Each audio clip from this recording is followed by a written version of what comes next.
it's like, if you are able to like really cultivate that in your relationships, like that goes so far. It's not to say that all the relationships will, live on forever, but it's like you'll be able to talk about the things and go, this is actually not working and there's no other way to like make it work. And so we can just like break away from that, right? And so it's just like being able to like talk about the things is what allows you the freedom to create the relationships that you actually want to be in and be a part of.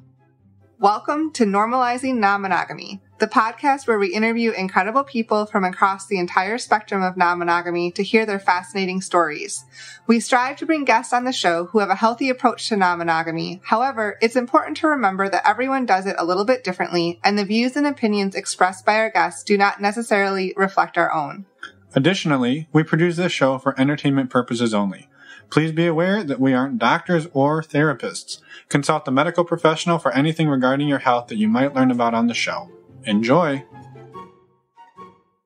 Well, welcome to episode 295. We're Finn and Emma, and today we have a super fun, wonderful conversation with Liana. Full of laughter. Yes, we laugh a lot in this one. We hope you do too. I think you will. I wouldn't say we'd guarantee it, but I guess, I don't know. I guarantee it or your money back. Your money back from this free podcast. That's right. Anyway, Liana is super fun, as we may have mentioned. She is a relationship coach and works primarily with queer and poly people. She also co-hosts the Queer and Poly podcast and co-runs Love Deeper Coaching with Elizabeth from episode 263, which Liana will talk about a lot more in the episode. Yeah, but we just wanted to make sure you know all of that up front. You can find links in the show notes to not only the podcast and their coaching, but also Elizabeth's interview, which was also full of laughter. Yes. Shocking. Yes. I don't know if it would be safe to hang out with these two because I think all you would do is laugh and you'd probably pull a face muscle. It would be a riot. Beyond being hilarious and a relationship coach, Liana has been exploring non-monogamy for the last few years. She discovered it in her last year of college, but well before that, she was figuring out what it meant to be queer, what it meant to be gay, and how to navigate all of that. And so this conversation is absolutely full of amazing, I don't want to say tips and tricks, but stories and experiences that Liana has lived and how she moved through those and shares all of that really vulnerably with all of us. And so I think there are some tips and tricks in there, but more than that, it's her story and it's beautiful. It's funny and hilarious and also powerful. Nailed it. Yeah. I should have let you say the whole thing. You could have said it in 3 words. Nailed it. Anyway, we are super excited about this conversation. For anyone who is a premium subscriber, we're going to jump right into the interview with Liana right now. And for anyone else, we do have a couple of announcements per usual. So first up, if you're not familiar with a premium subscription, it's a way to skip these announcements up front, jump right into the interview, but don't worry, you still get important dates in the outro. To sign up, go to our website, normalizingnonmonogamy.com, scroll down on the homepage, and you can sign up there for as little as a couple bucks a year. And the next thing we wanted to tell you about is our wonderful community, our virtual community, which is made up of almost 300 amazing humans from all across the planet. We talk about this every week, but that's because it's amazing and powerful. And we wanted to say a huge thank you to all of our existing members for showing up every day and being a part of the community. If you are looking for people like yourself, people who are out there figuring this out as they go, peer support, people who've been doing it for years or people who've been doing it for days, this is a wonderful place to hang out and learn from other people who are navigating non-monogamy or possibly navigating monogamy in a non-monogamous relationship. We've seen that too. Yep. So please check it out. We would love to have you join us. You can head over to our website, normalizingnonmonogamy.com, click on the community tab, and there will be a tab there for community, and you can fill out the application, learn a little bit more, and join us. Yes. Also, just a quick reminder that we are launching some weekly peer support groups as well. Finn has a weekly men's group, and I am just starting a weekly women's group. There are slots open. We would love to have you join us on our website under weekly groups. You can find out more and submit all of the information to join us. That weekly groups tab is under the community tab. Yes. In case you're lost. Sorry for not making that clear. We want you to be found. Yes. Next up, we wanted to share with you an exciting event coming up on Saturday, July 15th. This is the Day of Visibility for Non-Monogamy. It's actually the inaugural Day of Visibility for Non-Monogamy, which is a global day of action to advance visibility and acceptance for non-monogamy in all its varieties. This event is organized by OPEN, the Organization for Polyamory and Ethical Non-Monogamy, which is a nonprofit dedicated to fostering the polyamory and non-monogamy movement by advancing cultural acceptance, building political power, and supporting non-monogamous communities and leaders. We are super excited to be part of this Day of Visibility, along with many other supporters, lots of people. And the tagline for this whole day is, by sharing our stories, celebrating our communities, and raising awareness of our values and identities, we can normalize non-monogamy and create a more open and loving world. So we would love you to get involved. You can go to dayofvisibility.com or follow the links in the show notes. They have local events going on. You can host your own event. You can join their online Discord community, spread the word. They have the art submissions they're asking for. Just lots of ways to get involved and be supportive of this awesome day. Yeah, we're super pumped about this, and a huge amount of gratitude goes out to all of the people over at Open who have done the work to put this together. We've had a few of them on the show in the past, but I'm sure we'll have more in the future. And so just check out their work as well. Links are in the show notes over at normalizingnonmonogamy.com. Yes. And the last thing we wanted to tell you all about is our favorite way to get tested for STIs. Surprise, surprise. We tell you about this every week. And the reason we do that is because it is extremely important to know your sexual health status so you can share it with anybody who you might be interacting with, where you need to know your sexual health status. Yes. Let's say anybody. That's important. It's super important. And so the way Emma and I do this is we use a service called stdcheck.com. We've been using it for years, and so have many, many, many of you, and we have heard nothing but amazing things about it. It is fast, it is affordable, and it is super easy to use, and it's really discreet. You don't have to have any awkward conversations with anybody other than your normal awkward conversations that you might have in your day. I'm saying you don't have to talk to your doctor. I think that highlights how awkward most of my conversations are. Yeah, anyway, keep going. Anyway, the point is, if you trying to not make the intro awkward.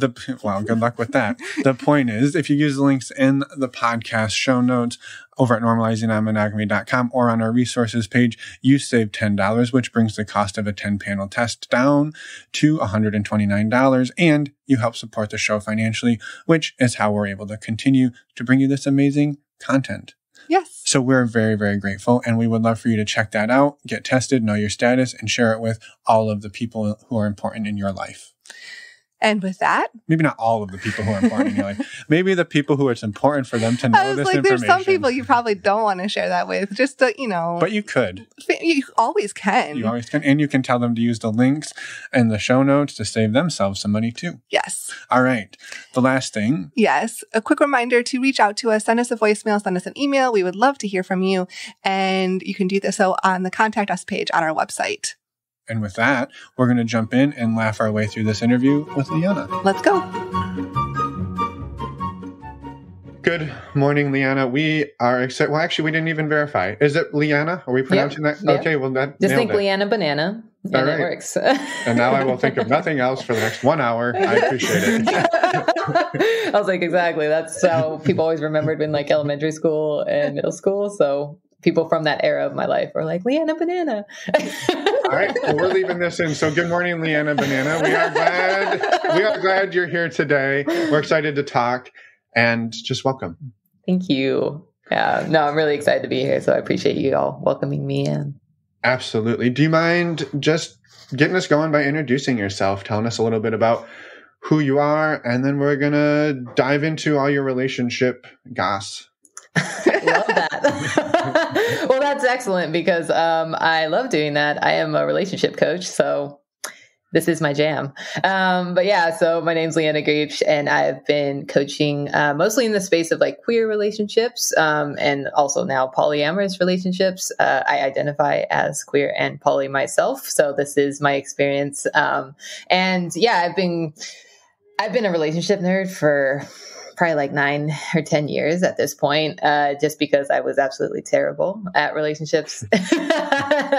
That's how I started. And so, yeah, I just really started studying relationships, like pretty heavy early on in college and everything. And from there, just kind of led me on different trajectories and found coaching in general. I worked with a career coach and then absolutely just loved that form of support. And I was like, wait, there's relationship coaching? Like, this is even better. And so started actually getting certified in that. I have a couple different certifications in coaching and just continuing to do that as well. But yeah, I just mostly started with queer relationship coaching because I knew that was a struggle for me and also for my friends in the queer community, and just not seeing models and like everything's just like, oh, here's a study for men and women, right? It's like and so it's like, okay, like, is this applicable? Just trying to navigate different things. And so, I just really wanted to actually help in that community, and then just started to kind of the queer community and the poly community tend to run very close together. And so obviously, you blend it all. And because I am also polyamorous myself, it's like, yeah, then, people get attracted to, for that reason and everything. And so I just really love working in the spaces of relationships that are very outside of the norm. Love tackling like limiting beliefs and just like old patterns and just really how you want to create your relationships. I just love that. I mean, that could be applied to any relationship, but especially in like queer and poly relationships, I love it. Yeah. I love that. And I think too, what is powerful, what you just said there too, is the stuff the things that you can learn and apply in your romantic partnerships. It translates really great to your friendships, to your family, to any relationship, just any interaction you can make in the day. Right. And so I love that. And I'm excited to dig in. And I think one we were just talking in the kitchen before we jumped on here, we were reading through your form, and you described yourself as severely gay. And so we thought we would start we loved. We love that. So maybe we usually start with people going back in time and talking about when non-monogamy came into their life, but maybe talking about where this diagnosis of severely gay came in. Or a condition, Right, it is. Diagnosis sounds so like intense. That word is like I'm like, no, I take it. It's a diagnosis for sure. So maybe let's start there, and we will weave in relationships and polyamory as they come into the picture. Oh yeah, for sure. And I mean, that is the timeline of things for me. But yeah, I'd say I'm severely gay. And that was because one of my partners actually, this is like probably a couple of years ago now, but we were just talking or whatever. And she just looked at me and was like, Liana, you're gay, but like, you're severely gay. I just started busting up laughing. And so ever since then, I'm just like, but like, I felt really seen in that, So yeah. This resonates with me, right? For sure. I was like, oh, that feels really good. And so I do like to share that because a number of other people are like, oh my God, like I really feel that for themselves. I was like, do it. I love it. Yeah. But yeah, I mean, I think so like when I was a little kid, I didn't have any like sort of queer role models or any like queer people around me or anything of that sort. So I didn't even know it existed. And then I just remember I was a little tomboy. I, was always just rolling around and everything, which is like, oh yeah, sure, whatever. But I just remember always being like, like just like the girls and the boys. And I was like, there's just like this, like, I feel like much more like fluid in that space. And I don't really understand all these girls loving the boys. And like, I'm like, yeah, they're homies. Like that's what it was for me. But I actually remember in second grade, so probably like 7 years old or so, one of my friends, we were on the playground playing basketball, and she mentioned how she has two moms. Like her mom had remarried and married a woman. And I just remember, like, I can still like feel the moment, see the moment of just like, that's a thing? Like, wait a minute, this is a fantastic. Yeah. It just like unlocked like so many possibilities for me. Like, cause I was like, I had never had the desire or want of like having a family or being like, get married and all the things. But that made so much sense. I was like, wait, that's an option. Like, I would sign up for that. Yeah. Something that like, as that kid, like, oh, that might, I didn't feel like I fit into any of these molds, but this one maybe. Yeah, no, for sure. And like, I can just remember that was such a like powerful moment for me to know that that was even a thing. And then of course, like as I grew up, like, yeah, then you get more exposure. And I mean, I grew up in Southern California, which, you know, it tends to be more on the liberal side, but I grew up also Catholic, and it's like the community I grew up was a little bit more conservative. And so, you know, you tended to hear, not so great things about, you know, queer people and queer community. So I started to like, just think about like, wait, is that wrong? Like, but I never really like still associated myself with it. And then it wasn't until like early high school, and I had the signs up until then. I was like, why do I really like my friend so much? This female friend of mine, like, and all that stuff. But it wasn't until like probably my freshman year of high school that it just like slammed me in the face, where it was just like, I can't ignore this anymore. And then I was like, wait, how can I fix this? Because, you know, I had all of that like programming of this is wrong, and, you know, all the things, Catholic guilt, and you know, and so it was just, it started just to really have me just try to explore myself of what is actually true for me and what isn't, and all of that. But it didn't happen until like probably my last year of high school that I actually like officially came out. And I, you know, up until that point, I was just like, I can figure this out. I just will never be in a relationship, or I don't know, I'll do something, or all these things. And it still wasn't that I wanted to be in a relationship. Like there wasn't like, I need to tell someone so that I can get a girlfriend or something of that sort. It was just like, I can't keep this in anymore. Like this is just, I don't know how I would manage. And so I actually told my mom, who, was the one that it was like the whole reason of being Catholic. Like she was raised Catholic and everything. But like, I'm just really close to my mom, and I told her, and it was just like the scariest thing of my life. you know? And which it does like tie into like when I eventually came out as poly as well. But like the moment of me coming out as queer was just like terrifying. I was crying. It was just like all the like very stereotypical like experiences of that moment. But like the way I was received by my mom was just everything for me, because she was just like, I love you. Like, it's all good. Like, don't like, and she asked me like, do you have a girlfriend? Or like, I was like, no. She was like, do you want one? I was like, no. Trying to figure that piece out still. Yeah, I'm like, I don't know. This is the part where I'm at. Okay.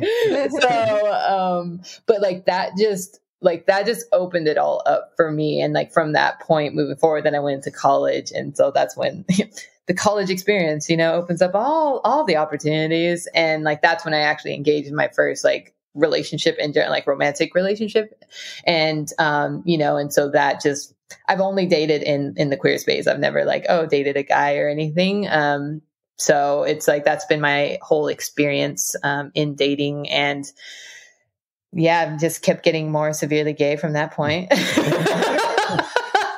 Kept intensifying, you know? Right.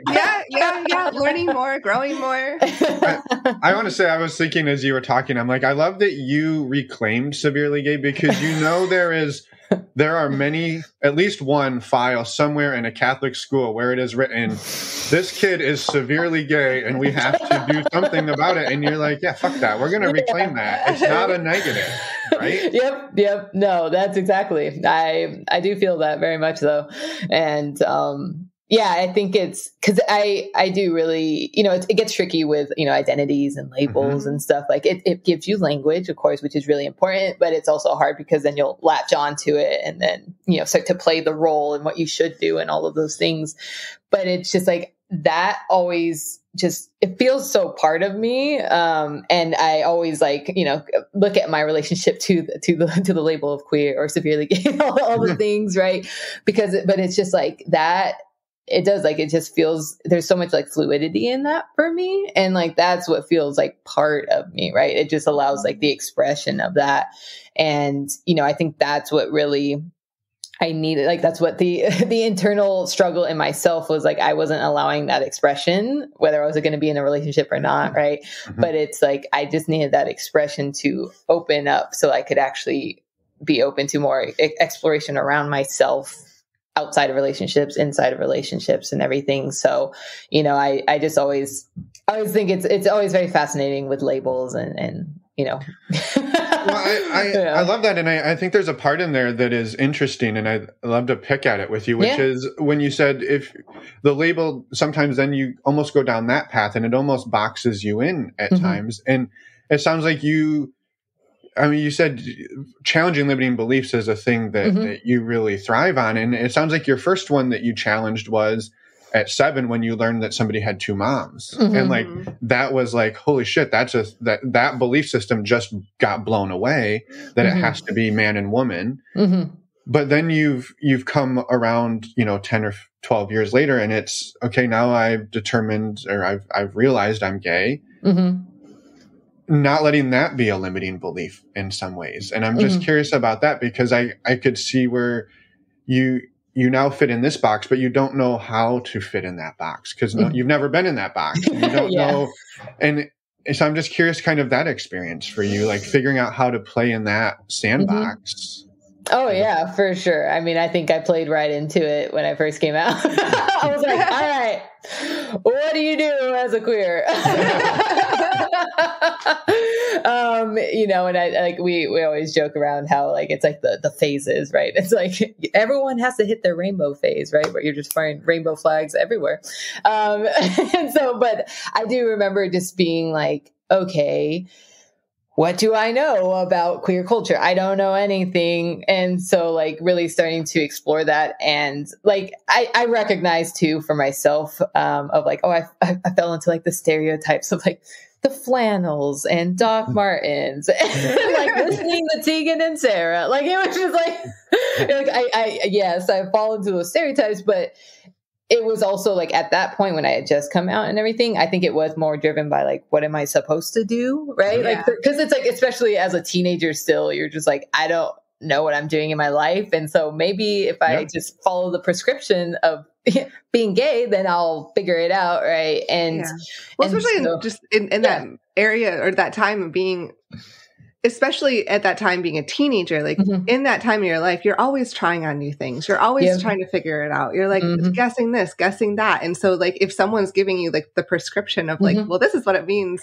like the stereotypes, well, why not try those on? There's like, why not? So, oh yeah, no. And I think that's what I was unconsciously doing, and then just like trying things on. And it also helped because in going to college, and it was like far away and everything. And the college I went to was very like hippie and liberal and all these things. And so a lot of queers flocked to that area. And so it was really nice to have exposure to so much diversity in the queer community. And it was just like, oh, well, like that doesn't fit a stereotype, or, that does, but like, that's really just what they want to do. And, whatever it was. And so just being able to notice that in like the reflections of what people were offering to me, then I was actually able to start to go, what actually feels good for me. Right. And I think that's obviously going to be like a natural evolution of things, but like even just looking at my first or second year of college, like that, those versions of me, I can look at that and go, yeah, no, I was definitely trying to like make it work. Right. And then like how I just started to branch out, which relationships did help me in actually being able to do. Right. And so the more relationships I got in, and then just being able to like, okay, expand and go, what do I want to do? Oh, I want to do that. Like even just the example of like, my hair is short now. This was only like, I think I did this like a year and a few months ago. Oh, wow. Now, right? And like, and I had, if you asked my little child version of me, like, oh, what do you want to be like when you grow up and stuff? I always wanted short hair. I always wanted tattoos. I was like, oh yeah. And I just always, I wear like the same clothing I did as a kid. Very consistent. But and there's nothing wrong with that. No, it's hilarious. Like, it's like I've gone through so many changes, and like the point at which I'm at now, I just laugh because it's like I've basically ended up where I was as a kid. which is really, but it's really beautiful because like, I remember like when I had initially cut my hair, cause I was resistant to that because it's like, oh my God, that's just like another stereotype I'm going to fall into. Right. And then it's just like, oh man, like, is that me? I don't know. Like, am I thinking it's me? Because that's what like people assume with like lesbians and all that. And so it was like a struggle in that. And then when I actually cut my hair, I was like, I just remember looking at myself being like, oh my God, like this feels like me. Like this is me. And even like my partners have reflected back to me because they knew me with like longer hair. And now they're just like, my partner was just like, I feel like I'm actually seeing you. And we've been dating for like a couple of years at that point, right? She's like, I feel like I'm finally seeing you. And, like, I was just like, yes, like, I feel like that for myself as well. And so that was like, I had to push through that limiting belief, right? Yeah. And I just know I'm giving my little child self such a gift in like the way that I'm actually expressing and presenting myself now, which feels really good. Mm-hmm. That's amazing. There's a few things that came up for me in that, which one is the idea that when we're kids, before people start telling us we can't do shit, we don't know what's not possible. And it was almost like you had that already and you finally got to like give that back. I think that's really cool. And it's also the second time we've had somebody come on this show and tell almost that exact same story. We had an episode with this couple, Sonia and Gabe, and she went through that transformation where he took her on, I think it was their anniversary, to get her hair cut at like this queer barber shop. And she said they cut her hair and they spun the chair around and she basically started crying and was like, oh, there I am. Yeah. And that was the moment that she like saw herself. And that was it just came back to me when you were sharing that. Cause just being able to see ourselves the way that we see ourselves, if that makes any sense, is powerful. Oh yeah, like it's the reflection is a lot more accurate, you know, as to like what you're actually feeling inside. And yeah, no, I mean, I still like Elizabeth will always tell me, it's just like, it's so weird to think that you haven't had this haircut the entire time. Right. Like when you get, if it feels like it fits, it then feels like what it was never not that, right? Yeah.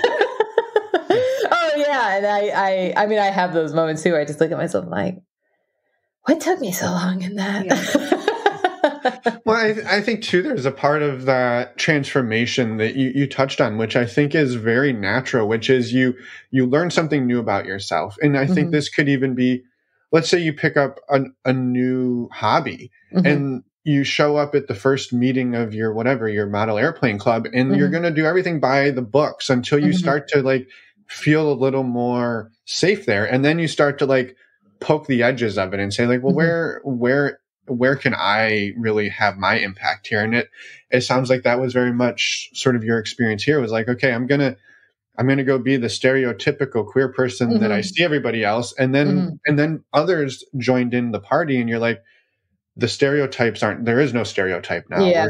We all just have to figure it out for ourselves. But I think it's so common in all aspects of life. Like we want to fit in, and then we start to, at least some of us, I think, start to be like, okay, I'm kind of tired of fitting in. Yeah. I want to stop fitting in and start being me, but it takes a little bit of time to build that confidence. Oh yeah. And that's definitely what I needed to build for sure.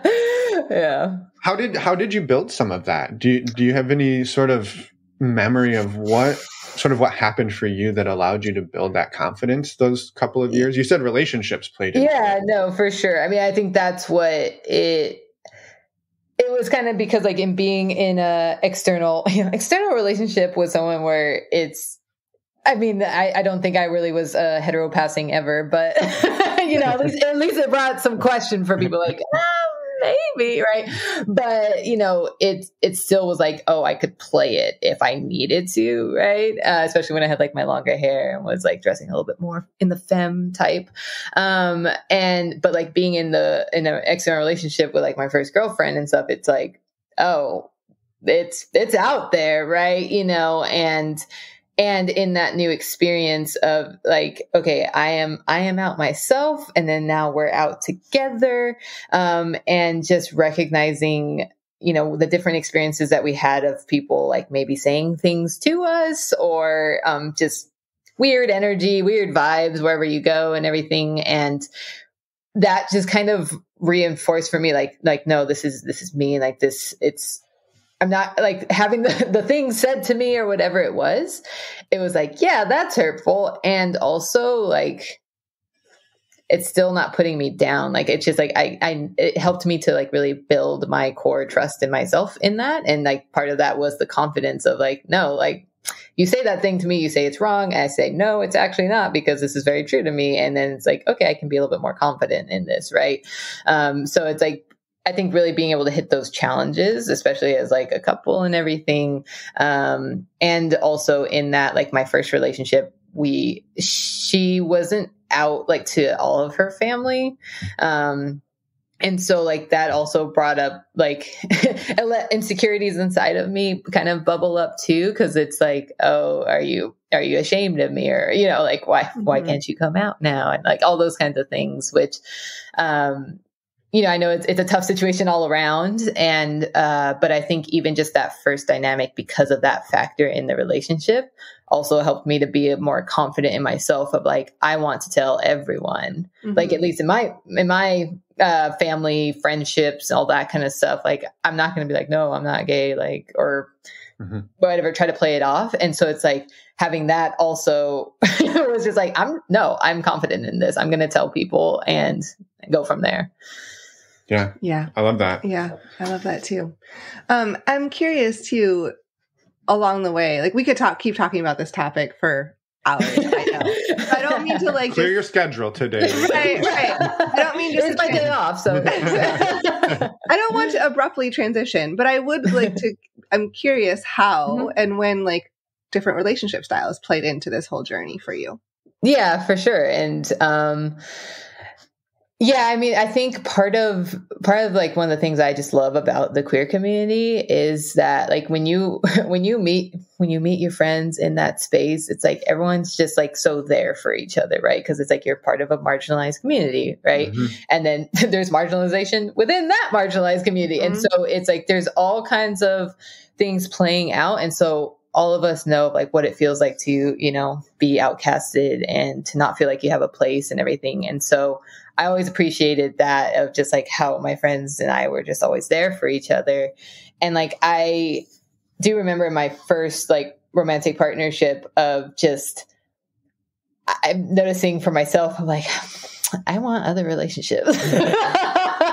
This is a predicament. But I do remember like noticing, like, it didn't feel like it was wrong to me. It wasn't like, I shouldn't want this or anything. I just more was like, that's interesting. Like, and I didn't know of anything with polyamory or anything of that sort, but I do remember just being like, I wasn't having any sort of like romantic partnerships with anyone, but I had, I had my girlfriend, and then I had like a couple close friends that like looking back, I'm like, we were totally a polycule. But it was like, but I felt, I just remember being so comforted and feeling so safe in that space where it was like we were very affectionate and everything. Like, we weren't having sex or anything, but like we were very affectionate. We were always there for each other. Like, it was like we treated each other like partners, and like, calling each other like, hey, I need help with this, and like, hey, like, let's go do this. What do you want to do? And then they like take care of me on my birthday, and like all these, like, it's just where you look on the outside and you're like, what's going on? But I remember just being like, yeah, like that feels really good. And I didn't find out about polyamory probably until I would say like my fourth year of college. And like, so throughout that time frame of like first year of college to fourth year, it was like in and out of like different relationships. And then like I had a friend who was like, she was in a relationship, but they're very open. Like, that's how they described it. And then they're very open, and like we would just hook up here and there, just like as we wanted to. And I was just like, wait, but he's okay with that? Like, but he was like, I would talk to him on the phone. Like, it was like, and I was like, okay, yeah, all right. But again, it was just like these experiences, and felt really good for me. But it wasn't until like that fourth year I was in a class and like there was these two girls and this class was because I was like more in like environmental science track at the time. And so it was very like hippie and like, everyone's lovey-dovey. Like, I mean, obviously. Well, and that's where the flannel comes in. We know that. We went to an engineering school and the environmental sciences, the civil engineers, it was forestry. I don't think it had anything to do with sexuality, but it was flannel all day. We were also in the Midwest, so that kind of it's a Midwest uniform anyway. Yeah, I was like, well, see, I fit right into that major and everything. So it really did. And yeah, there was two girls who were like they were really close and they were very affectionate to each other and stuff. But they would always like come and talk to me. They're like, Liana, we should like hang out, blah blah blah blah. And I'm like, yeah, sure, like you guys are cool or whatever. But it just never like linked up. And then they were telling me, they're like, yeah, come to this like it was like this. I don't know, experience party. And they're like, yeah, there's other people and this and that. And I was like, wait, what is going on exactly? Like, what is this? And like, and they still, no one used the word polyamory or non-monogamy or anything of that sort. But they're just like, yeah, like, it's just relationships are like very fluid. Like, it's just like, and I'm like, you know what? This is very hippie again. I'm like, this is not like out of the norm. And I was just like, interesting. And they just kind of describe dynamics as like, oh yeah, like, they have sex or they don't, or they're open and not, and whatever it was. And I was just like, this is interesting and fascinating. And I was like very curious, but I didn't engage in any of the things because I was actually like not in a relationship at the time. And I was just kind of more like, I'm just trying to focus on getting school done. Like, let me do that. But that was like my first kind of like, what is that? Like, it was a little bit more blatant of like what was going on. Right. And then it wasn't until I was actually got my teaching credential. And one of the people in that program, she was openly polyamorous. And she was like, she had a boyfriend at the time and another partner. And like, she came up, she's like, Liana, like, she's like, we should hang out and like all this stuff. I'm like, oh my God, all the poly people trying to get at me. Like, they knew. They're like, oh my God, let's get this one. Like, she doesn't know yet. But like, I remember she would very openly talk about it, like in our class and everything. And I was just like, polyamory, like, what is that? Like, I still was like, I don't know what that is. Cause I knew of polygamy, which I was like, well, that's very different. Like, I know this is a different word. And so that's a different concept. And so I would just ask her I was like, wait, what is polyamory? Like, and she's like, oh yeah, like everyone just knows that we're in a relationship. Everyone's cool with it. You can, whatever you want it to be, you can do it and all this. And I was like, wow, that's fascinating. Like, and you agree to that? Like, and I was actually in a relationship at that point in time when I was getting my credential. And I never brought it up to her of like, hey, what are your thoughts on this? But I do looking back on that relationship specifically and like what led to us breaking up, but just like the struggles that we were facing, I was like, wow. I was like, if we had been able to talk about polyamory, I was like, I feel like that would have like just helped us out in terms of just like, oh, like we're putting so much pressure on this. And I still wonder, I'm like, I wonder if she would be cool with polyamory. Like, I think having that conversation would have helped me to go, okay, this is not what I want, Yeah. And so after I ended that relationship though, that's where I was like, dude, what am I doing? Like, how come it's not working? Yeah. And then that's where I started to like really like learn more about polyamory, and different books and resources and just being like, wow, that really feels good to me. And just noticing how I was like, I had no shame around it or anything. I think I kind of carried that in being like coming out as queer first. And just being like, oh yeah, well, this is a part of me. Yeah. All right. It's just part of me. Just like I'm queer. All right, cool. And, and then I just started dating again and everything. Met one of my partners in a coaching program. And like, we were friends for like a year or two or so, before we started dating. And then, eventually met Elizabeth in another coaching program. As you can see, I have a type. Let me just enter these coaching programs and use them as a dating app. Exactly. I'm like, and intentionally, like that's not the reason I'm doing it, but it works out that way. Exactly. I was like, you guys using dating apps, doing it all wrong.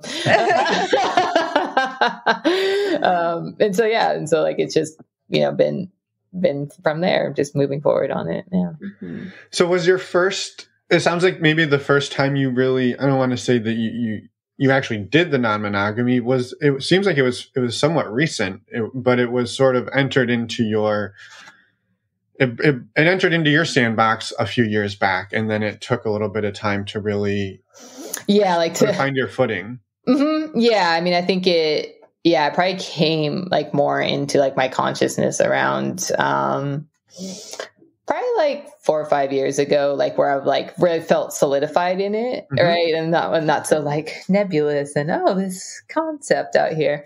And then it was just like, oh, okay, well, and because I'm not one to actually like actively seek to date people. As you can tell, I don't go on dating apps. I just go on coaching programs. But so it was just like, oh yeah, well, eventually, like when I start dating or meet someone, that's the conversation now. Like that's going to be what it's going to be. Yeah.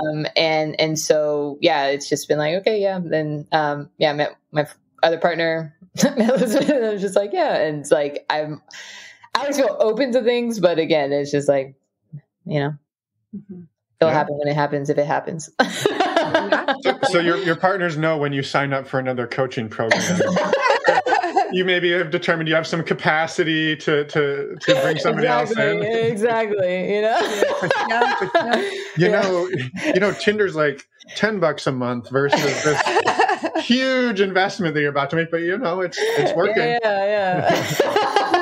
I would imagine it's like the filtering process. It's like we have that common interest of coaching, obviously. So right. and self-improvement and mm-hmm. just be intentional living. So I think it's a genius strategy to be frank. No, it is. I mean, I think in a lot of ways it highlights, meeting people through interests, right? Yeah, then you at least have something in common, and it can open up a lot of doors from there.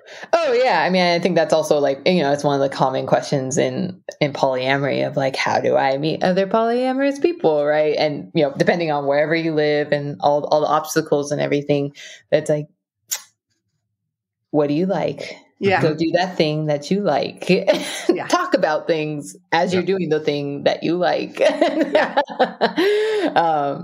It's an option, Yeah. Well, and I think too, what else you dropped a nugget in there that you were friends for a year or two before mm-hmm. you moved to a different type of relationship mm-hmm. style. And I think that's really important, is to say, you show up at whatever new thing you like doing or that you're going to start doing, and you start talking to people.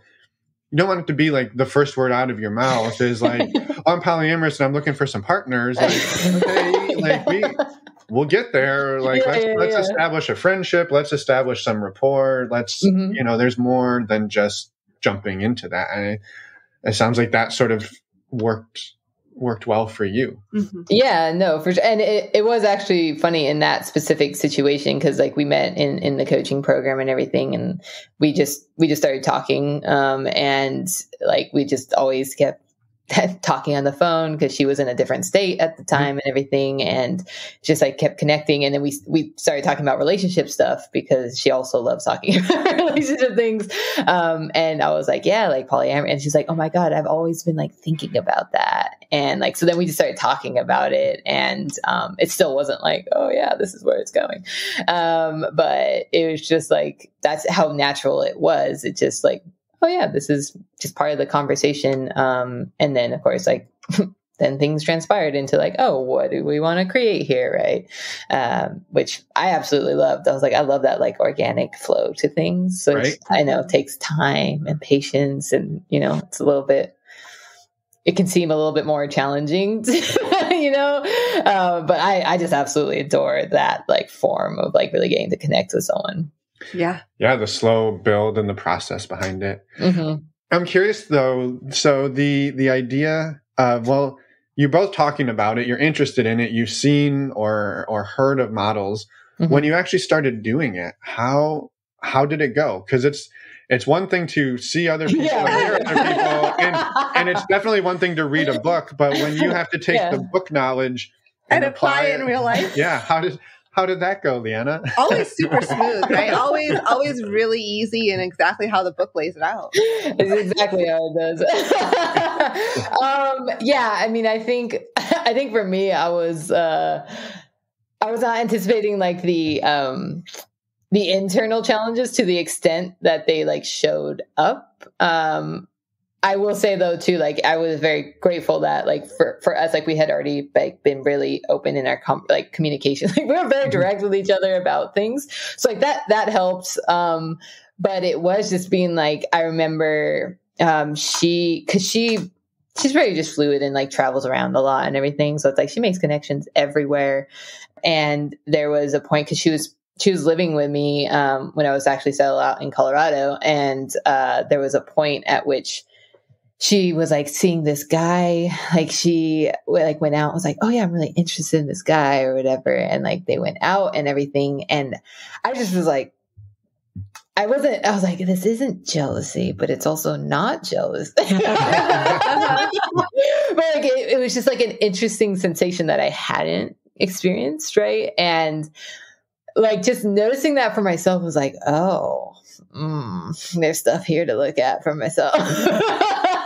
But I mean, and it was like, it was hard to have like conversations around that. Like, even though I knew it was like very safe and everything, but it was just like so much, it's like the shame, right? It's the shame that you bring into that conversation of like, well, I shouldn't be feeling this way. Right. Like, and I just remember that like being a very supportive space to talk about things. And like, that really helped me it was such a nice foundation of things to be like, okay, there will be challenges. Just in case you thought there wouldn't be, there will be challenges. And like, if you do have that space of communication, if you do have that space where you can like talk freely about things, like that will do a lot. You will still struggle. And this is a very key piece in all of your relationships. Like, and so like, that was like the main learning point that I got from that experience. And, just continuing to notice that for myself of like, oh, what's present for me in that and everything. And even like when I, started like talking with Elizabeth and, my other partner was like, yeah, like, go do your thing. And like, she took me to the airport to come visit Elizabeth for the first time in Seattle and everything. And, and it's just like, she's always just been very like fluid. And so it's like, she goes and does her things. And, it also just helps her. Like she has told me like, yeah, there's certain points where I'm like, am I okay with that? So it's like, we both are like, what? And then of course, then like when I started dating Elizabeth and like she had other partners and it brought in other dynamics, right? Where I'm like, okay, so there's other partners of this other. I'm curious on that time when your partner drove you to the airport and you're flying out there to see Elizabeth. It sounds like that was sort of your first time on the other side of that coin. Like that's your first time going to do the thing that everybody says you should never do. And you're about to go do it. You mean by going to meet someone? Well, and even you make it even crazier. Like, well, yeah, my partner's driving me to fly and go fly out to see somebody else where they know there's an attraction. They know there's a connection. Like all of that just broke every model that we ever grew up with. Yeah. But you're sitting in it. You're sitting in the car with this person driving to the airport. Then you're sitting on the plane. Like what comes up for you in that moment?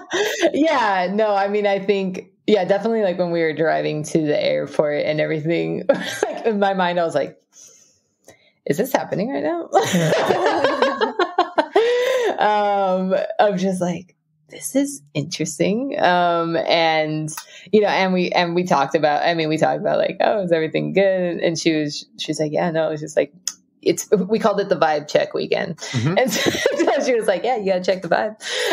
And, but yeah, like I remember in that being like, is this okay? Like, and then we talked about that, but like, that's still going in my mind of like, is this okay? And I mean, even also on the side of like thinking of Elizabeth too, it's like, cause she has her partners out here and like make sure like she's free and all of the things for me to come out here. And so I'm like, is that okay that like she's going to spend time with me as opposed to the other people? Like, like it's all the, is this okay? Are we okay? I don't know.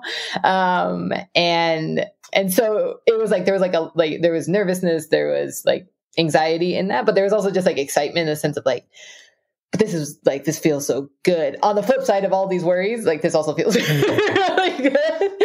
And I do remember also like being like when I was on the actual plane and just like, probably like people probably looked at me like I was such a goofball because I was just like smiling. They're like, I don't know what I'm doing. What is happening?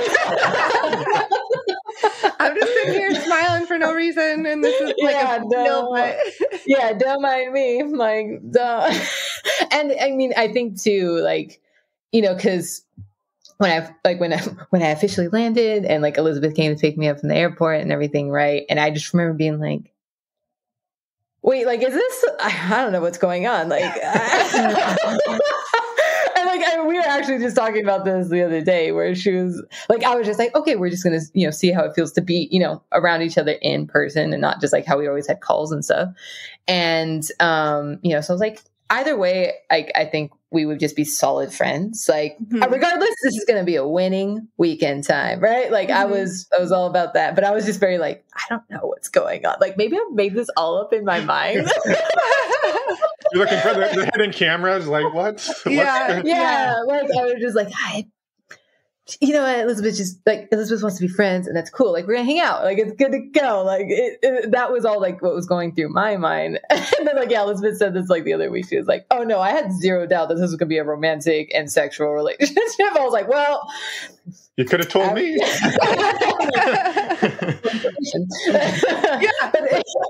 it's like, I do remember that though. Like when I remember seeing her pull up and like coming out of the car and I was like, I don't know what's about to happen, but it's happening. So, okay, let's go. Let's do this. Like, I was like, I don't know what's going on. And so like, it was just like, it was an interesting time. Yeah. Well, I think you kind of answered the question a little bit, but like, how did the weekend go? Like, it sounds like it was it went well and you worked like everything. Considering Elizabeth stuck her head in it. I know. Spoiler alert. Spoiler alert. I know, spoiler alert, man. The vibe was checked. Which is actually what like my partner had asked when she picked me up from the airport when I came back. She was like, so vibe check? And I was like, vibe check. But yeah, I mean, I think also like because I came here for like, I think it was like 4 days or so. And I just remember being like, I don't know, like, do I get close? Do I not get close? Like, it was just like, because you're going through all the things of like, is this still, I don't know what's going on. Is this okay? I don't know what's going on. Emotionally, it's difficult. Like we don't know how to process through all of these things. Well, especially if we're not even great at those things in a monogamous that whole dance of do I get close, do I not get close? Like that's a tricky one. I mean, for me in a monogamous setting. And so you go and you mix in a whole bunch of other people and dynamics and you're like, well, this is even harder. So I'm just going to, And not, very rarely are we ever taught any of these things, like how to manage through all of this. Oh yeah, no, for sure. I mean, and that's the thing. It's like, I mean, and because it's like one thing to, okay, like learn about the stuff, right? Like we know that's very different than to experience it. And even in the different like forms of connecting with people, right? Like, cause it's like, oh yeah, like connecting just like long distance wise versus like we're in closer distance or you're here or there, or I'm talking to this other person, but it doesn't really go anywhere, but I start talking to her and it starts going somewhere. And like, and it's these different experiences. You're just like, wait, at what point is this not okay? And being able to like, just like have that in your mind. Cause like, I remember like that first weekend, like, cause we didn't like kiss or anything until I think like 2 or 3 days in. I think it was the third day that was actually here. Even though I was like, oh my God, I really want to. But again, I still don't know what's going on. I was like, that would be really weird. I don't know. One step at a time. I'm here. Like from bit by bit. And I think even, like, I think it is just I think with any sort of like new partnership or new connection that you're exploring is like, you're still in that space of, wait, what are we like, just us two together? Like, what are we doing? And then also like, other people are involved. So it's like, what's okay? And so it's I think it's just an interesting dance every single time you start to like date someone, because you're trying to figure out that dynamic itself. And you're also trying to figure out, how does this play into my relationships, their relationships, all the things that are going on. And so it's just like all these different layers that you're kind of navigating through, which, is exciting, because it's like, I love it, because I'm like, oh, I'm so curious about what's going on. And I do love me some anticipation, like 100%. And so it's just like being able to kind of be in that space and notice what's actually going through your mind and going through your body of like, what am I feeling? What are my thoughts? What needs to be said? What doesn't need to be said? And all of that, which, I mean, I love experiencing. I love coaching people. Like, so yeah, like it is exhilarating. Yeah. Well, and it's too dissimilar to the limiting belief, right? Way back at 7, and again, at 18, you're in a new environment, even though you kind of lived in that environment as your partner went and explored. Yeah. This was your first time. Like, I'm now going to go and sit in that position, and it takes a few days, or maybe some people weeks or months, to be like, what can I do in this space? And figuring that out. But it sounds like your limiting beliefs were you knew they were just beliefs at that point. They weren't rules. You just had to figure out what it was for you. Yeah. What are we doing? Yeah. And I think, that I am like, I mean, people come out as queer and then poly, or poly and then queer, like, or together at the same time. But I think like that I was very grateful that I had all that experience of just on the side of being queer to kind of lay that pathway for me of like, I've walked this path before, right? Like it's obviously different, but it's similar. And being able to just go, it's okay. Like, it's okay for it to be weird and awkward. It's okay for you to not know what you're doing. And, and just being able to notice, like, is that my thought? Is that what I think I should be doing or not be doing? And, I think that just gave me a lot more freedom in the space of polyamory, which I think allowed me to feel a lot more lightness in this, rather than if I had started off as poly first, that would have been the one that was leading the charge, and then queer. Then it'd be like, oh yeah, well, I'm gay. So what's up? Yeah. And I'm curious, just a little bit of a timeline. Like, how long ago was that weekend? That weekend was approximately. Doesn't have to be exact. I was like, it was like 2 years ago. Okay, so a couple years. I wasn't sure if it was almost 2 years. Yeah, I didn't know if it was like 2 or 3 or like 8 or 9 or something. Like, Oh yeah, no. Not 8 or 9. Yeah. Not 8 or 9. Yeah. Well, I think it's an interesting, I know I keep saying this, but it's interesting when you have the experience of being the partner who's, it's not to sound pathetic, but you're the partner who's at home while your partner's out doing the polyamory. And it sounds like you did that for a while before you were the one who went out. And that is, it's like you practice and practice and practice being in one role, and then you get to flip it and be in the other one. And I think it's interesting to me how, even though you could be doing it for some amount of time, you still have to experience the other side of it to experience the other side of it. There's no way to experience it through somebody else's lens other than your own. Yeah, no, for sure. And I think, having both of those experiences is very, very key, especially like if you haven't experienced that, because like now I'm just like, go do your thing. Like, I was going to say, did it change your approach when you're on the other side? So now you had the perspective of both sides. Did it change anything for you and how you? Yeah, I think it just allowed more like compassion for like both spaces, both perspectives on it, of just being like, oh yeah, I could see where that brings up stuff, or oh yeah, I could see where you're like, it's not like I'm not doing anything wild, like and So I think it just, for me, it just kind of helped to regulate it for myself, like internally of, okay, I've touched it. And now I'm more familiar with it, so that if I, when I need things in that space, it's like, it's okay. Like, I know probably like they're really excited and da da da da da. And, because I know I get really excited, and I know maybe that they're just maybe feeling a little insecure, or they need some reassurance because that's what I was feeling. Right. So it's like, at least I know how to check in more, of what's going on, regardless of wherever you're at in that role. And so, yeah, I think it allows a lot more compassion and empathy, for yourself, for your partners, and just the experiences that everyone is having, because everyone's having an experience when someone else is dating, Mm-hmm. Yeah.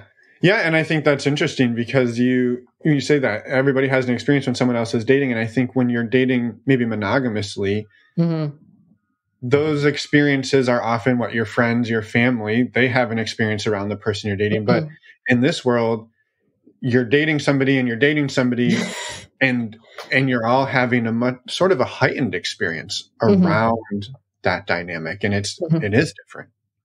Oh yeah, it is. Cause it just brings up everything that you've been taught not to be like, your partner shouldn't be looking at anyone else, let alone dating someone else. Right. And so it's like, oh, what's wrong with me? Right. Like those are the questions that start to come up, and that's where the insecurities come up, or, jealousy, and just the things that people often, are very, hesitant to feel in polyamory. And so it does. It's just like, it really does invite you, though, to look at like what's present for you around this. And, I think it does heighten it all. The emotions are very interwoven in that space. Because it's like, yeah, your partner is dating while you're still dating. And that doesn't make sense in terms of the math we were given. A whole new numbering system. Yeah, like it's just like, wait, what is this? And so I think it is just like being able to also just, again, hold compassion and everything for everyone's experience in that, and also knowing, because it is heightened, there's a lot more like tenderness around that, and allowing the space for that. Because I think too, even as I like for myself right now, I'm just like, yeah, like, go explore, do the things, and like tell me about who you're excited about and everything. Like, I'm very open to that. And also knowing that will and can change as life context changes, and like how I'm feeling inside of myself or inside of the relationship, like that's going to change. And so just be continuing to like hold the space for that and go, oh yeah, well, I'm good now. Like, no, that's not the case. Right. It's always growing, always evolving, always different things to discover. Well, and it's not a linear path, right? If let's say you reach the elusive compersion and you're just, but that doesn't mean that someday you can't be like, oh, that didn't hit me right, that I'm struggling with that. You don't be like, well, you reached compersion. You don't get to go backwards. Like, no, there isn't a linear There's enlightenment. Yeah. And I think it is too, like that is, I know, like, I mean, just working with people in polyamorous relationships, it's like, oh, but I was fine with them dating this other person and then this new person, and I don't like it or whatever. And it's like, okay, well, what's going on for you in your own life? What's going on for you in your relationship? Like, what's actually getting brought up in this new dynamic that they're exploring? Like, what's going on in this? And not going, you're doing polyamory wrong, you're a bad partner, like whatever it is. It's like you're a human being still. And let yourself be a human being and just get curious around that and be able to talk about that. I mean, that's why it's like, that first learning point for me of like the actual space of communication that is so key. It's like, if you are able to like really cultivate that in your relationships, like that goes so far. It's not to say that all the relationships will, live on forever, but it's like, you'll be able to talk about the things and go, this is actually not working, and there's no other way to like make it work. And so we can just like break away from that. Right. And so it's just like being able to like talk about the things is what allows you the freedom to create the relationships that you actually want to be in and be a part of. Yeah, or break away from the parts that aren't working, but maybe leave the ones that are, right? And so that, I think that's a different paradigm than the sort of the stereotypical monogamous paradigm that we often see, which is something's not working. so I have to get rid of this person, bring in a new person that fixes that problem. They don't have that problem, so I'm just upgrading rather than like, hey, this part of our partnership wasn't working. Why don't we figure out what wasn't working about it? Maybe great example, like maybe we don't sleep well together. Somebody's a light sleeper and somebody's a snorer. We don't sleep together. So we took that part of our relationship away. We sleep in separate rooms and we still have an amazing partnership. But we didn't have to be like, well, I snore, Emma sleeps light, and so we just got to get a divorce, I guess. That's the only way out of this. But that's sort of what we're taught.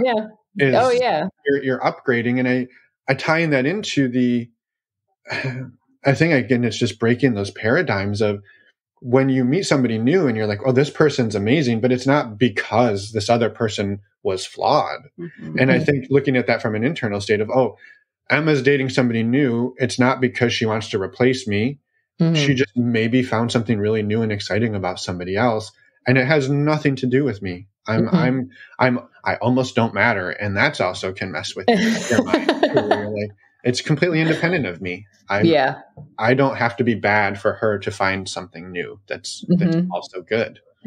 Oh yeah. No, I mean, that's a big one, right? Because it's like, oh, they're interested in someone. What's wrong with me?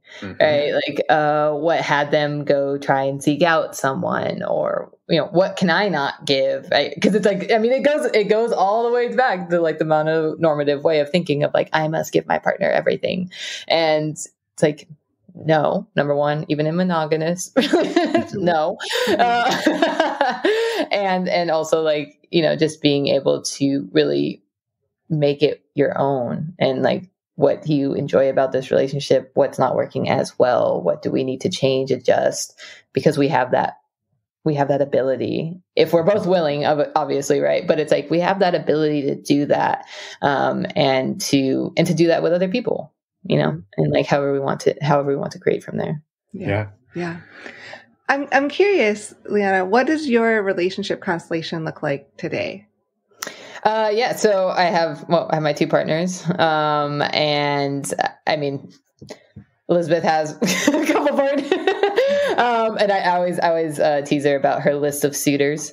My other partner, I was like, I guess she's like, I don't know if I would use the word dating him, but I'm like, we'll just say dating. And like, it's interesting in that relationship because like I said, she travels around, has different connections. And so it is like, I'm always like, okay, that person is special to her, like for whatever it is. Right. And so I'm like, okay, ask about that person and, whatever it is there. And so it's just like, I have a lot of extensions through that. One of my metamors, through Elizabeth, like we're super close. My mom always, she calls like all the girlfriends novias, like in Spanish. And so she's novia number 1, number 2. And then she calls my metamor. She's like, oh, he's novia number 3. So I have 3 novias,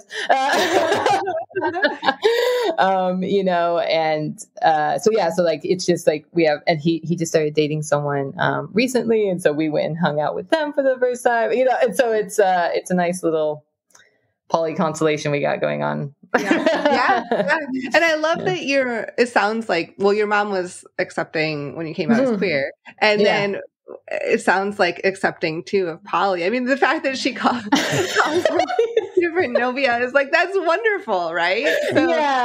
And I think again that like coming out as queer really helped me in that, because like when I like told her however many like 4 or 5 years ago about being polyamorous, she was just like, what does that mean to you? Like, I was like, what a great question, Mom. But, and like the way that I described it was just like, just being able to like be in fully expressed relationships, whatever that means for that dynamic. Right.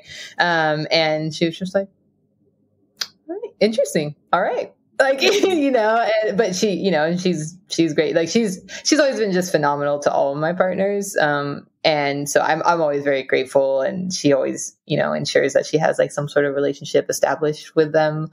Like she came out here a couple months ago to visit during her spring break, and, got to like hang out with us.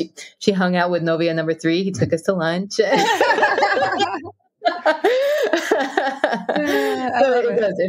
feels really good. Yeah. I love it. That's amazing. There's much worse Spanish words she could use. I love it. That's amazing. No, It's amazing. Yeah. Wow. I've really enjoyed our conversation, and I hope I hope this is not our last time talking. So I know. I was like, for anyone listening, we're not done with Liana, but we love to ask a question, and it seems that you love to laugh, and maybe bloopers are a part of your life at any point. If you have one or two that you wanted to share as just a way to drive home the point that we don't take life too seriously, if it wasn't already a given, and then maybe just another question or two before we let you get on with your day off. All right. Awesome. All right. A blooper. I'm like, I should think of one with me and Elizabeth. It doesn't have to be sexual. It can be whatever. No, I mean, we can also do that too, but I'll just... The floor is yours. You lay on as many bloopers as you want for us. Well, I mean, I think we always laugh about this when she initially told me she had a crush on me, and like how very ignorant I was of her telling me this at the point in time. But and we laugh about it. But we were on like a Zoom call, like just chatting, hanging out and everything. And like this, we do talk about this too on our podcast. Eventually the episode will come out, but like, I had a crush on her, but like, I was like, she doesn't have a crush on me. So like, it's good. Like, let it go. And then apparently she did have a crush on me at some later point. And so when we were on the Zoom call and everything, and we had talked for like 2 hours and just laughing so hard, having a great time. And she like stopped, and it was just like kind of wrapping up the conversation. And she's like, so, and like, she's kind of get a little like nervous. I was like, what's going on? And because it's very uncharacteristic of her, if you know her. And I was just like, what? She's like, so there's a vibe here or something like that. And I was like, I mean, yeah, you just talked to me for 2 hours. And she just like, her face was just like, you're not getting it. I was like trying to think of like, how do I say this for her to understand what I am saying? And I'm like, I'm still like not getting it. And like, mind you, I have been on dates where I didn't know there were dates before. Like, that's how clueless I am often. And then like, as soon as I like kind of saw her face and like start to like think, and I was like, wait a minute, that would be, I don't think that's what's happening here or whatever. And then she was just like, no, like what I'm trying to say. And then like, that's when I started catching on. Right. And then I just was just being an asshole and like messing with her. And I was like, come on, Elizabeth, use your words, like communication. Right. And she was just like, oh my God. And she'll tell you too. She's like, oh my God, I was so pissed off at you. I'm like, this is what it's like to tell me you like me. But she was like, yeah, like I have a crush on you. And I was like, nice, I have a crush on you too. Sometimes saying those words can be so scary. And like no, for sure. Like I give her all the props for like, doing that. And especially even after I was like, what are you talking about? I mean, like that just like deflates any form of confidence that you actually had. So hold on. How did you land at the airport? Mm-hmm. She picks you up and you're still like, I think we're just going to be friends this weekend. I think she was getting revenge, Liana. This was her revenge. You know what? And I respect that.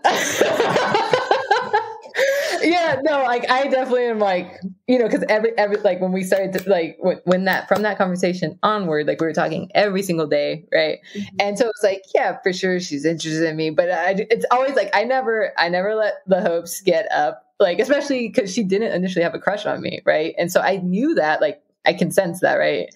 Mm-hmm. And so I'm like, I don't know what switched, I don't know what changed, I don't know how long this is gonna be, like, and so like when I landed, I was like, we're just going to see what happens. We're just going to see what happens. Yeah, I think that whole vibe check we could also just be a blooper of like how awkward we were. Of like, hey, what's up? Yeah. There's always awkwardness there. Do you want me to get a rental car? Like, No, I straight up was like, oh, I'll just like Uber, like whatever. Just like, what? No. You can ride in the back seat, but you're not in the front seat. Yeah, it was like, don't be weird. And I was like, well, you're going for a treat then, aren't you? I'm going to be weird.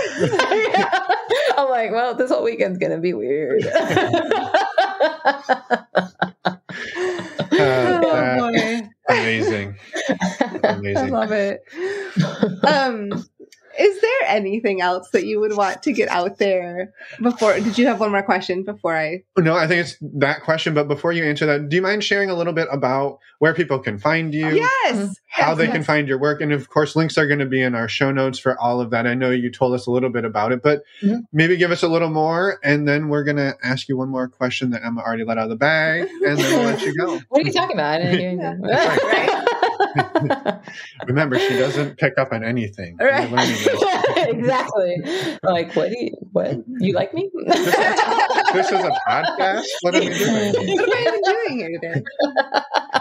Honestly, though. Yeah, so I am most active on Instagram. And so my handle on there is at Liana Griepsch. Check the show notes because of the spelling. We got you. Otherwise, if you want to really get crazy and try it, go for it. But yeah, and so I'll post things there, and I'm always welcome to like messages directly and everything. But a couple different options that I offer or are part of is I do offer a couple spots for like one-on-one coaching with me. I don't tend to take on too many more than like 2 or 3 people at a time. But if you have questions around that, you can always put in like an application, and it's all through the link tree on Instagram. And that's both in queer and poly relationships. So if you want to work one-on-one with me, and then I also coach with Elizabeth. So that's as part of Love Deeper. That's her coaching program that she created. And that's group and one-on-one coaching within polyamorous relationships, queer relationships, all the things, which I absolutely love that I can do group and one-on-one stuff. And so you can find all those links on my actual Instagram page. And if you just you're curious, sign up for a call with us, and I would absolutely love to do that. And we also, Elizabeth and I, started having our own podcast, the Queer and Poly podcast. So if you want to hear the shenanigans of us talking, which I, gave you a little preview of, of how ridiculous we can get. Yes, we recorded our ridiculousness. And yeah, you can find the Queer and Poly podcast. We have a couple episodes out currently, and we'll be releasing more and more. Wonderful. And yes, links to all of that will be in the show notes. Do you still do some of, you said you kind of did coaching before relationship coaching, and was that sort of broader life and sort of coming into your own? What did that look like? Because I imagine people probably heard you and being like, man, I need some help just in general. I mean, I started off more as like a holistic health kind of like wellness coach and everything. And then because I was like relationships, my jam, and also they're such a big factor in terms of like your actual well-being overall in life. It's like, it's all related. It will all come up. And especially like, for people that work with me, like one-on-one and everything, I tailor make it to whatever they're needing, especially it's centered around relationships, but it's like you're having struggles with mindfulness, right? And so it's like, okay, great. Cause I do work a lot with mindfulness coaching as well. And so it's like, okay, let's pull that in. Whatever you need to create the relationships you desire, let's do it. Let's take care of it. I love it. Yeah. That's amazing. I like when you can take experiences that you've had in your life and wrap them all into something that can help somebody. And I think that, the tropes of like, people make fun of like the 18-year-old life coach and like, well, what life? Right. But I think at a certain point you've accumulated experiences and knowledge that you can share with somebody. And maybe it's just 2 or 3 conversations where you're like, hey, even just your friend on the playground who had 2 moms, that broke your world open. Yep. So it could be just one call to be like, no, that thing you keep saying, like you can do that thing. And here's how people have done that thing. And maybe that's all that person needs to just go and like light up their life. And I think that's really cool. Absolutely. And I mean, I think that's also just like the beauty of coaching is that it maintains the autonomy of the actual client, right? And because it's like, oh, tell me what to do. And it's like, well, I don't know your life. You do. So I can guide you on certain things for sure. But it is very much like where they come out of it and they're like, oh, wow, I actually can do things in my life. And I'm like, yes, that's the point. And so that's why I love coaching for that reason. That's amazing. Well, I have thoroughly enjoyed laughing with you today. And, I don't know if I'm sure you listened to Elizabeth. We laughed our asses off through that whole one too. And so I can imagine spending a weekend with the two of you. I would have to do some mouth stretches to laugh for the whole weekend. So I enjoyed this. Thank you, Liana. Yeah, no, I appreciate it. I've also enjoyed it. Is there anything else? I know I said this question a little bit ago, but is there anything else you would like to share and get out there? I always just like to, especially, when most people that will be listening to this are in the non-monogamous space. And so just really being with yourself and just being gentle with yourself as like wherever you're at in your journey and things, as I've shared about my own and all the windings and all the things, that have happened. And it's just like, I think always just knowing that you can let it be your journey. You don't have to make it like someone else's or it's not right. It's not wrong. It's like all learning and, just really always holding on to that for yourself and being okay with that. Mm-hmm. Love it. That's amazing. Yeah. So, well, thank you once again. Anything else, Emma? No, just a huge amount of gratitude to you for coming on the podcast, sharing everything you did. We had a blast, as Finn said. It was awesome to laugh and have fun. Yeah. And this will not be the last time that we talk. It would be, can you imagine if we did one with Elizabeth and the four of us? That would be. Oh, we should do it. We would. I think we should do it in person. That's my vote. We should. I'm about that. All right. Listeners, it's coming in person live someday soon. Someday. Make it happen. We'll make it happen. Enjoy your day off and give Elizabeth a hug for us, and we'll talk soon. Do. All right. Thank you so much. And we're back. And we are back. Woohoo! Thank you, Liana, for all of the amazing work that you do and for such a fun conversation. A quick reminder, go to our website in the show notes. You can find links to all of Liana's work and everything. Photos of Liana. And photos, too. Yeah, it's amazing. Her work is amazing. Thank you, Liana. And thank you for sharing your story. Yes. A quick reminder, too, to go check out dayofvisibility.com. July 15th is the Day of Visibility for Non-Monogamy. We mentioned this in the intro, and we just want to quick remind you, links are in the show notes as well, to go check out the website and support the work that's out there. Yep. And join us all on July 15th. Yeah, there are a ton of organizations who are backing this, and we're super thrilled to be one of them. Yes. Next week, as you would expect, we have an incredible interview coming up. We are talking to Nick. Nick is one of the partners of Jace. You might remember Jace from episode 254. Him and Sammy and Nick all live in a house together in a triad dynamic, and it is a fantastic conversation, and we're super thrilled to be able to bring yet another member from that polycule on. So come back and listen and have a wonderful week in the meantime. Bye, everyone. Thanks for listening.